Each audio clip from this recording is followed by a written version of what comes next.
It's a Wednesday, the 25th of October 2023. A lovely good evening and welcome to Munati Television Main News Bulletin. Let's take a look at the stories that are making headlines. Newly elected Patriotic Front Party President Miles Sampa submits list of new office bearers to the Registrar of Societies. The Ministry of Agriculture says it has on average distributed about 98% of inputs under the Farmer Input Support Program FISP across the country. Business stakeholders praise Tanzania for gifting Zambia a dry port. And the Road Transport and Safety Agency RATSA says it is concerned with the continued increase in road traffic crashes recorded countrywide. Now, international news, Israel's FM Cohen has rejected calls for a ceasefire in Gaza at the United Nations Security Council. In sports, Brendan Rodgers says Celtic is ready as they face Atletico Madrid in the Champions League clash tonight. Catch me on the other side for the main news in detail.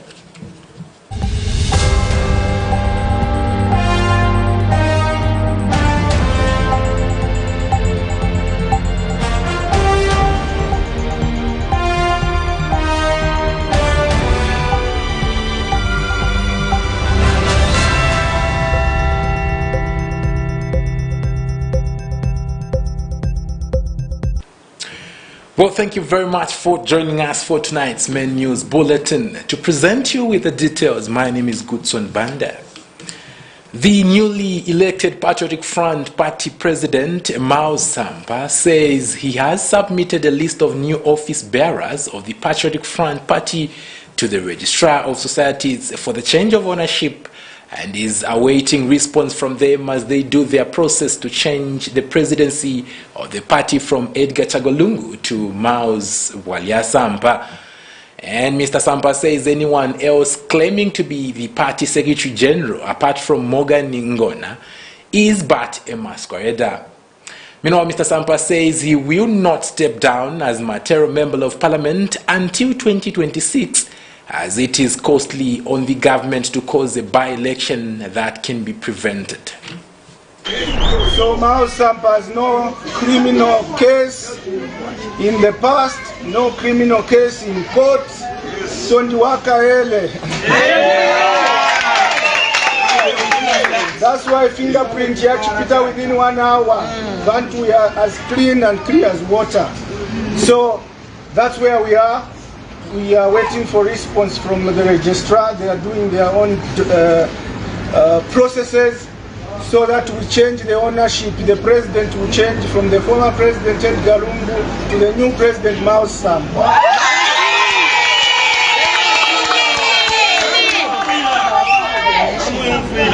The SG from, there's no SG, Davis Simwila, Bajista resigned, you all know.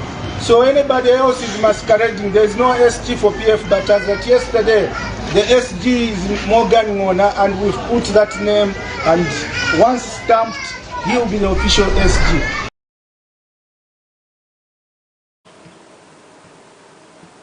The Lusaka High Court has ordered an interim injunction on newly elected PF President Miles Sampa, restraining him from holding himself out as member or leader of the opposition party. High Court Judge Situmbe Kochocho has further restrained Sampa from approaching the Registrar of Societies to effect any changes to the register of PF members. The court has further set the 21st of November 2023 as the date when the inter-party hearing for the application will be held. This is according to an ex parte order of interim injunction granted to nominated PF Secretary General Raphael Nakachinda this morning. Meanwhile, Mr. Sampa, at the time of his press briefing this morning, expressed ignorance of the injunction from the Lusaka High Court when asked, and argued that he equally has a number of injunctions in the same court against Given Lubinda from February this year, but he continues masquerading as acting president of the party. Mr. Sampa also added that there is an injunction against Raphael Nakachinda to stop masquerading as party secretary general, but he has continued. Mr. Sampa says the issue of injunctions is a party matter, but if there are any legal matters, he is equal to the challenge. I don't know anything about any injunction. I haven't seen anything, and if it's there, I don't know anything about it. But don't forget that there is a number of injunctions that myself I have against the hijackers. There's an injunction against Honorable Rubinda from February this year, but he continued masquerading. There's an injunction against Nakachinda as well to stop masquerading as SG, but he's continuing. No, I haven't seen any injunction, and work continues for us. This is a political matter, but if there's any legal matter, we are equal to the challenge. We also have good lawyers to represent us. But to answer your question, I know nothing about the injunction, but I personally have injunctions in the same courts, on the same people. So that doesn't affect we are unstoppable as we've started mobilizing.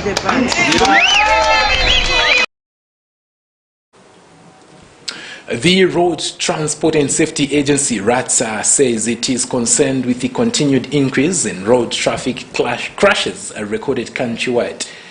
This follows the release of accident statistics for the third quarter for the period July 1st to September 30th, 2023.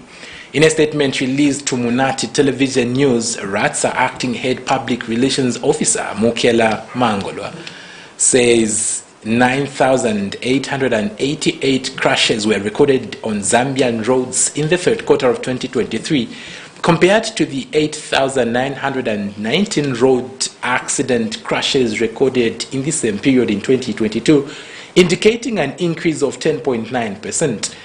He says 1,719 people were seriously injured during the same quarter, representing an increase of 11.1% compared to the 1,583 people who were seriously injured during the same period in 2022. And 581 fatalities were recorded countrywide just in the third quarter. Lusaka province has continued to record the highest number of road traffic crashes with 5,657, followed by Copperbelt province with 1,216 and Central with 7,781 road crashes recorded. Mr. Mungolwa says the agency is concerned that the country continues to record an increase in the number of crashes, especially in Lusaka and the Copperbelt, mostly as a result of human error and non-compliance. And he has since called for a mindset change among road users, especially excessive speed, improper overtaking, and failure to keep to the near side among the drivers.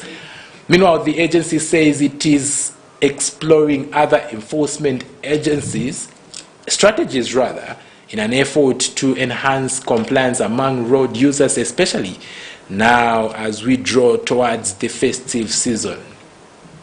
And he says he also reiterated its call on members of the public to continue reporting all bad, careless, and dangerous drivers to the RATSA National Call Center on the toll-free line 983 and the WhatsApp line 0965 429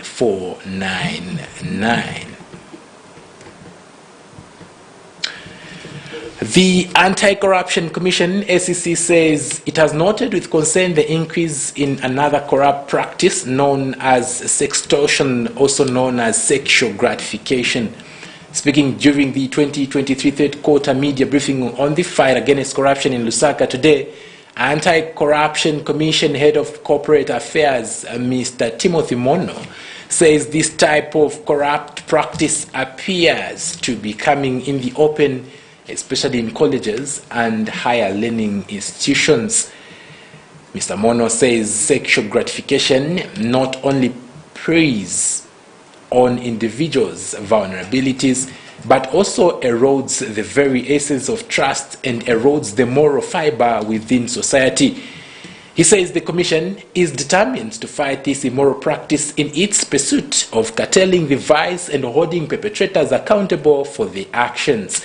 Mr. Mono has since urged victims of this form of corrupt practice not to shy away from reporting, but to be courageous enough to bring culprits to book. With the continued efforts to combat corruption, promote good governance, transparency and accountability in the society, the Anti-Corruption Commission has noted with concern another form of corrupt practice known as sextortion, which appears to be now coming in the open, especially in colleges and higher institutions of learning. Sextortion is the practice of extorting money or sexual favors from someone by threatening to reveal evidence of their sexual activity. Now, addressing the media this morning, the Anti-Corruption Commission Head of Corporate Affairs, Mr. Timothy Mono, says the Commission has, in the space of 2 months, arrested 3 lecturers at the Copperbelt University over sexual gratification. In our ongoing battle against corruption, we are acutely aware of the insidious threats posed by corruption, particularly sexual gratification. In other terms, it's called sextortion. Another form of corrupt practice which appears to now be coming in the fore, especially in colleges and higher institutions of learning. As you may be aware, in the past 2 months, the Commission has arrested 3 lecturers at the Copperbelt University over this crime, and this has raised a lot of concern.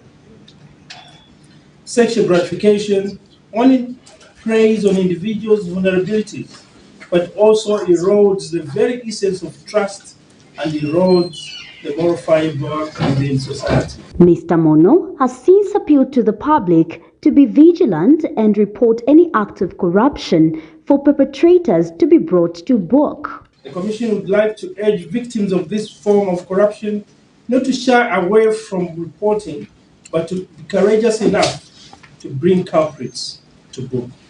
Meanwhile, the Anti-Corruption Commission has expressed happiness with the latest Auditor General's report for the year 2022. The Commission has also taken note of the latest Auditor General's report for 2022 financial year for the government, which shows a reduction in the cases involving misappropriation of funds.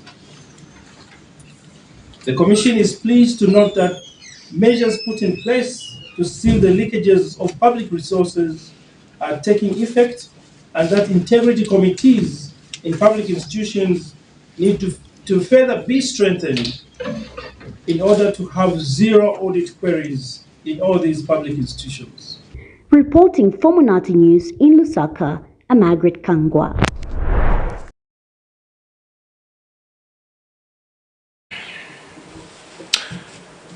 Lukanga Water and Sanitation Public Relations Manager Siwa Wamwene says Kapirimponshi District has had erratic water supply due to the pump failure at Mushimbili Dam, which resulted in loss of water supply from 4,700 cubic meters per day to 3,500 cubic meters per day. She says this had led to reduced supply hours to no water in some areas. The situation has been worsened by unstable power supply at the water production and distribution plants, which agitated the situation in the district.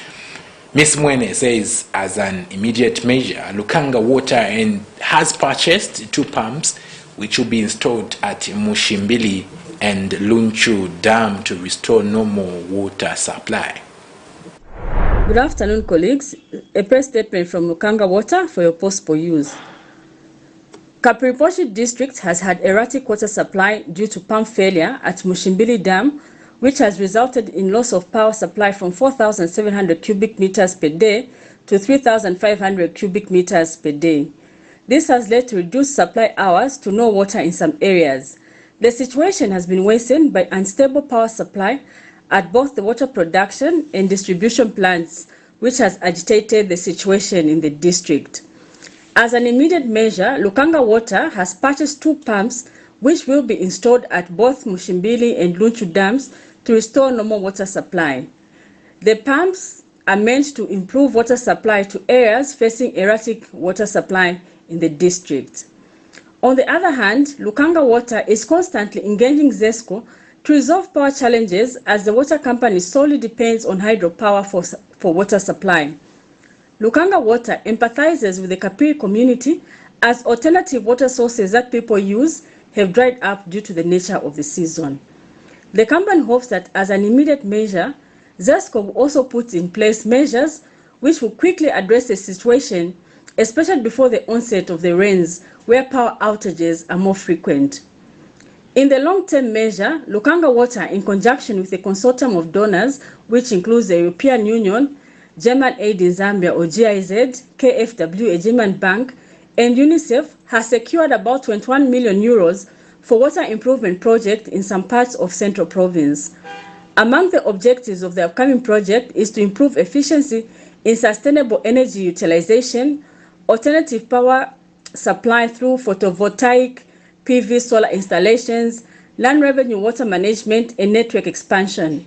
Lukanga Water is optimistic that the project component of alternative power supply using solar will help reduce the dependency on hydropower and improve hours of supply to customers. Lukanga Water empathizes with the people of Kapirimposhi and assures them that it is doing its best to ensure that normal water supply is restored in the quickest possible time. This statement is issued by Siwa Mwene, the Public Relations Manager for Lukanga Water Supply and Sanitation Company Limited. Senior Chief Kalimankonde of the Unga people of Lunga district has praised President Hakainde Hichilema for the respect being accorded to the chiefs in the country. The traditional leader said chiefs in Lunga are happy with President Hichilema's non-selective nature of his government and has assured that chiefs in the district will fully support him as he takes development to all parts of the country. He observed that the clearing of water channels by government through the Water World Bank is key for the development of the district. Senior Chief Kalimankonde said it is gratifying that government is working on clearing, widening and deepening of water channels to allow for easy movement of the people in the district who rely on water transport.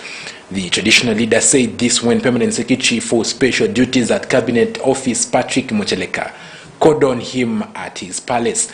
And Mr. Mucheleka has reaffirmed government commitment to take development to all parts of the country.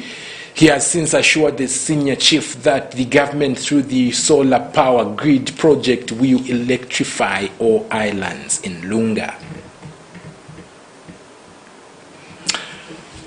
Government has announced plans to upgrade the Nchelenge-Chienge road to bituminous standards under the government's robust road connectivity project for Luapula Province.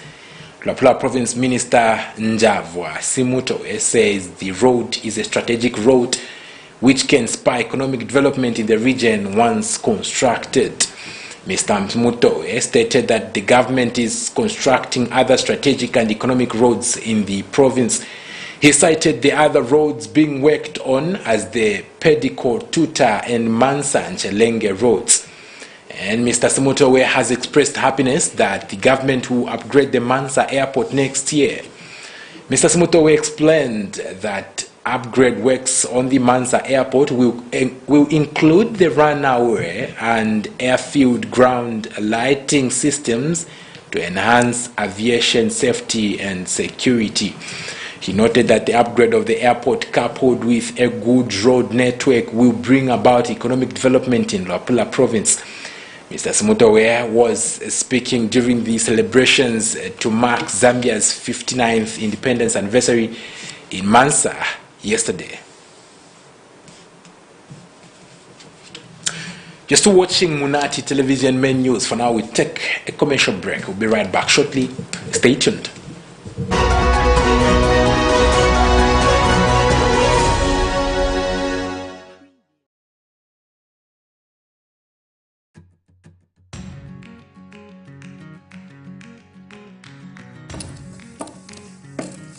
Munati.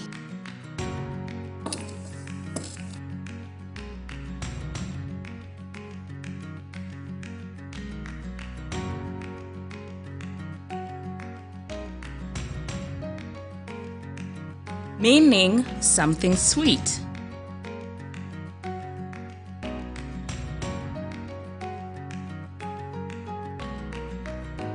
Munati, your TV on the go. Catch us anywhere, anytime, as long as you have a device and internet. Munati TV is Zambia's first internet TV station.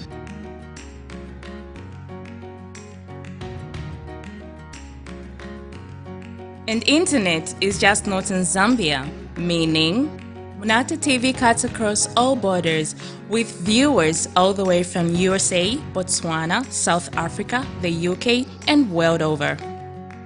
Internet is the future. And the future is now. Welcome to the future. Welcome to Munati.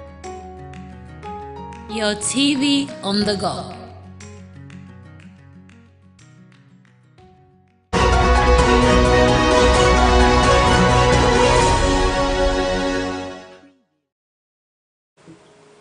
Welcome back, and thank you so very much for still staying with us. This is Munati Television Main News Bulletin. We continue with the rest of the stories.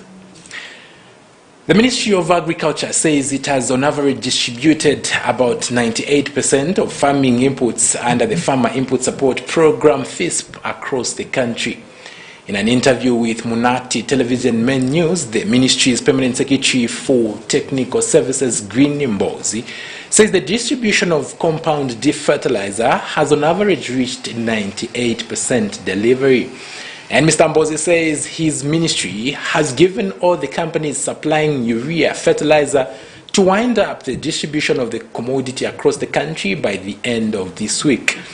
Meanwhile, the Permanent Secretary has disclosed that seed suppliers have been given up to 30th of October to finish the process of supplying the various seeds under the Farmer Import Support Program FISP.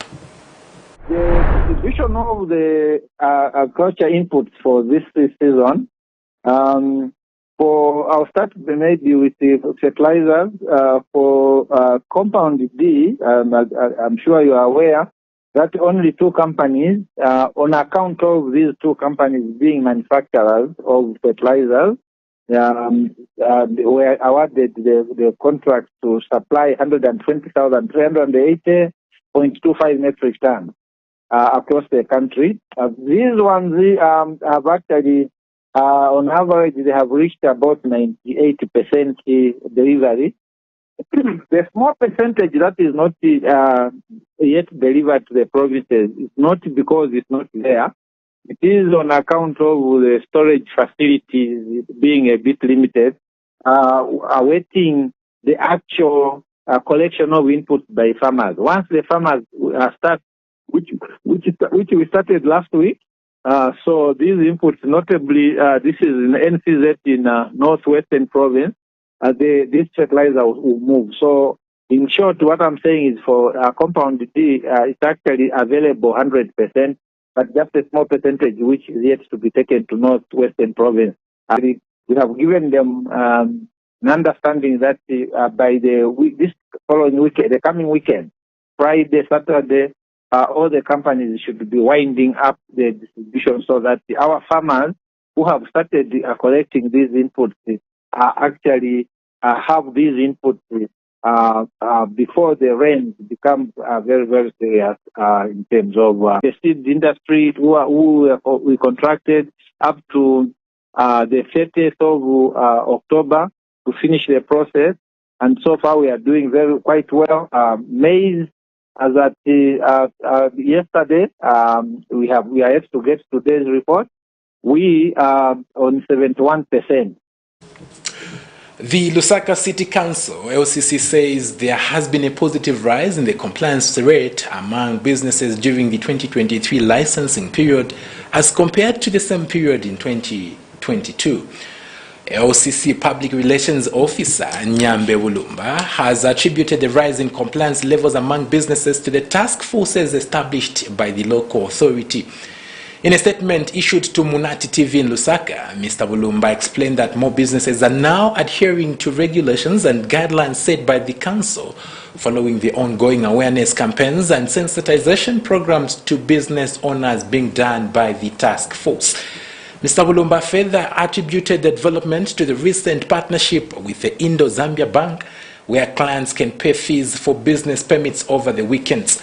And Mr. Wulumba has urged the business community in Lusaka to pay their business levies for the renewal of business permits before the licensing period expires. Mr. Wulumba explained that the renewal of business permits period started in August 2023 and will continue until the 31st of October 2023, failure to which penalties will be imposed.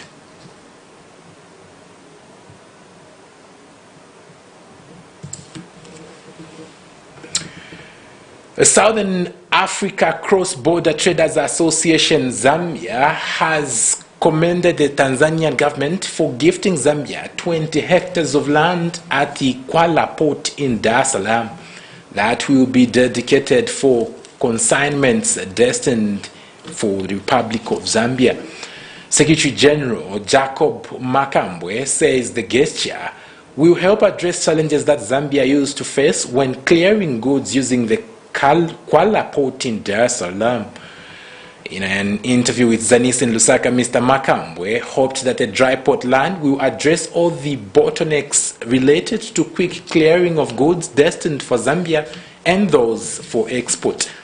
Mr. Makambwe indicated that the land will help to expand regional cross-border trade as a result of having multiple entry ports for import and export. And Private Sector Trade Association Secretary General Yusuf Doudia observed that the value of Zambia being given a dry port at Kwala Coast region at Dar es Salaam will go a long way in helping the Zambian economy to operate more efficiently and help the private sector also make better choices when it comes to importing goods such as vehicles. The Food Reserve Agency FRA has commenced the selling of 100,000 metric tons of soybeans on the Zambian Commodity Exchange platform.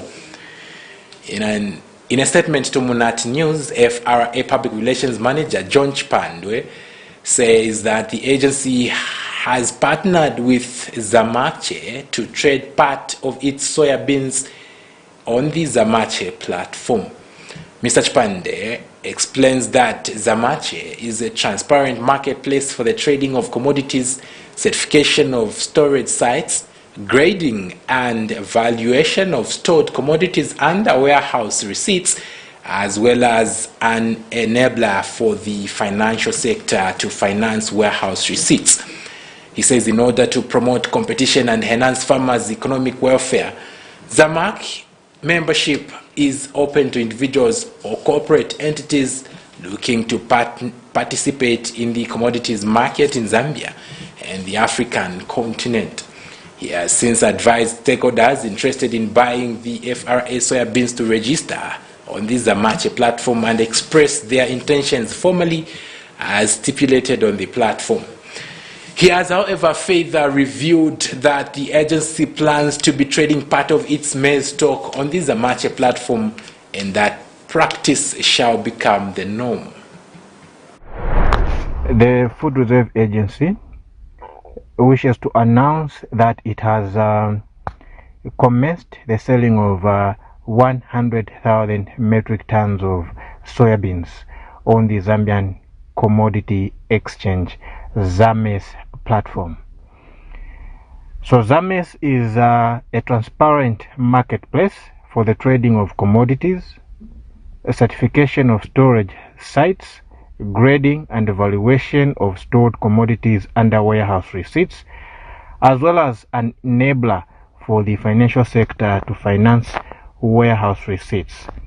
It is an exclusively mandated entity prescribed to carry out this mandate under the Agricultural Credits Act number 35 of 2010 of the laws of Zambia.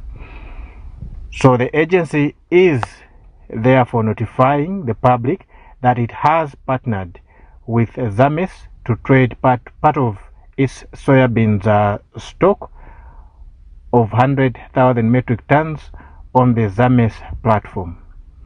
In this regard, stakeholders interested in buying the FRA soybeans are requested to register on the Zames platform and express their intentions formally and as stipulated on the platform. Zames membership is open to individuals or corporate entities looking to participate in the commodities market in Zambia and the African continent. The agency hopes that this move will promote competition and enhance farmers' economic welfare. Further, the agency is notifying the public that in future it shall be trading part of its maize stock on the Zames platform, and this practice shall become the norm. A traditional leader of Mapulanga village in Lupososhi district has thanked the Ministry of Health for its continued efforts in promoting good health, especially in rural areas. Foyanda village headman Thomas Mwenya says government's commitment to ensuring good health for people in rural areas is commendable. Speaking during the launch of a 4-day polio vaccination campaign in Lupososhi, Mr. Mwenya also urged community members to take part in the campaign by ensuring that their subjects take their children for vaccination.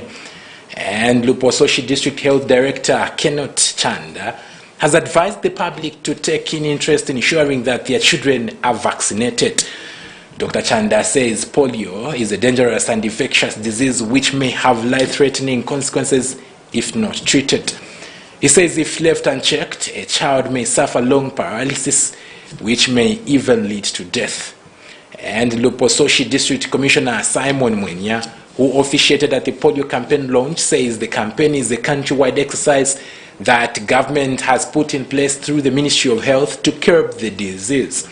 Mr. Mwenya says there is need for concerted efforts from all stakeholders in the district to combat the disease at all costs. The polio campaign is being held under the theme, End Polio, Reach Every Child. We take another set of commissions. We'll be right back shortly. Stay tuned.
Welcome back and thank you very much for still staying with us. Now in our international news, Israel's FM Cohen has rejected calls for a ceasefire in Gaza at the United Nations Security Council. Meanwhile, Palestinian representative Riyad al-Malik calls it inexcusable that the body is still unable to put an end to Israel's assault on Gaza. We monitor Al Jazeera. We are here today to stop the killing, to stop the massacres being committed against the Palestinian people. The ongoing massacres being deliberately and systematically and savagely perpetrated by Israel, the occupying power, against the Palestinian civilian population under its illegal occupation must be stopped. The Security Council has a duty to stop them. The international community is obliged under international law to stop them. It is our collective human duty to stop them. Now, continued failure at this council is inexcusable. As we meet here today, young babies, children are held in Gaza. This is beyond imagination, a living nightmare. This massacre will go down in history as more brutal than ISIS. Hamas are new Nazis. Hamas are the new Nazis. Just as the civilized world united defeat the Nazis, just as the civilized world united to defeat ISIS, the civilized world has to stand united behind Israel to defeat Hamas. And finally, in the world of sports, Celtic manager Brendan Rodgers has declared his team ready as they face Atletico Madrid in the UEFA Champions League tonight. Speaking ahead of the match, Brendan Rodgers said he will have to bring in a game A to get the results that they need. Meanwhile, two Zambians are expected to feature in tonight's UEFA games when Kings Kangwa's side Zvezda comes against Leipzig in Germany. Miguel Chaiwa is also expected to feature when his young boys plays against champions Manchester City. In other fixtures, Feyenoord will play Lazio, while Newcastle will entertain Borussia Dortmund. To be the best team in the world to win, we just need to educate our pressure, play well. You have to ride your luck a little bit as well, but hopefully everything all combined with the supporters, we can have a great night, and certainly we'll be given everything to get the result we want. We know at this level you have to bring your A game to be a chance of getting the result, so and we can't just give what we normally do in normal games. This is a team that's too experienced for that, and a manager that's too experienced for that, and the level that they're at. You get world-class players used to winning the biggest prizes, so they know the level and they're really comfortable at the level. So for us, we have to do more to get the result, but we're ready for that. As we end the news, let's have a recap of the headlines. Newly elected Patriotic Front President Emmaus Sampa submits list of new office bearers to the Registrar of Societies. The Ministry of Agriculture says it has on average distributed about 98% of inputs under the Farmer Input Support Program FISP across the country. Business stakeholders praise Tanzania for gifting Zambia the dry port. The Road Transport and Safety Agency, RATSA, says it is concerned with the continued increase in road traffic crashes recorded countrywide. In our international news, Israel's FM Cohen has rejected calls for a ceasefire in Gaza at the UN Security Council. Brendan Rodgers says Celtic is ready as they face Atletico Madrid in the Champions League clash tonight. Thank you very much for watching. This has been Munati Television Main News on behalf of the entire Munati Television Broadcasting production crew and the newsroom. My name is Gutson Banda. Have a pleasant evening.